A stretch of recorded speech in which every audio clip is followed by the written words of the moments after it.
Сәлем достар, мен туған күнім танын. Туған күнім емес, ауызашарға дайындықты бастадым. Алдымен шелпегімді пісірдім. Одан кейін тортымды істедім. Оны кеше істеп, сосын бүгін күні әрледім. Блини істедім, фарш қосып, самса істедім. Көп нәрселерді түсірмеппін. Таңертеңнен бері туған күніме келіп жатқан подаркалар. Білесіздер, 2 көрші жеңгем бар. 2 ағам тұрады, соның жеңгелерім әкеп берген.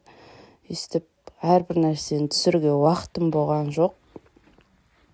Сондықтан да өзім былайнан видеоға түсіріп ала салдым. Бүгін күнді ауызашардан бастап сол пирогтарымды пісіріп, біраз нәрсе пісірдім ғой. Ауызашарға дайындық.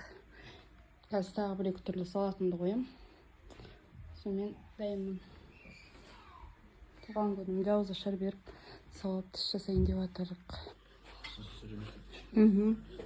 Ұзап жүр.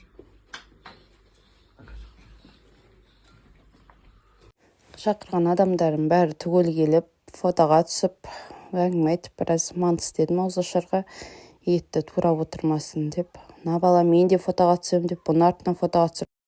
Сосын қайнағам келді, абысыным келді, ауылдағы қыздар келді, лото ойнады. Лото ойнаған жерін түсіруді ұмытып кетіппін.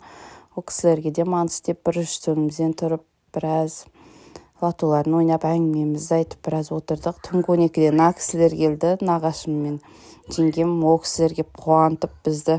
Одан жездеммен кластасым келді. Ол кісілермен фотоға түсіп. Сосын осылай артқы вайф қой, бәрімізге бітпейтін. Осы подаркалардың несінің потологын айта кетейін. Абысындардың бергені астау немен күшті тілек, ізгі тілек жазып жүріпті. Жылда құттықтап тұрады. Нұрланның әпергені. Жылда фен керек деп жүруші едім, сол фен алып берді. Потолок осы болды ғой. Сестрам мен жездем өсіп, маған бриллиант тақты, сау болыңыздар.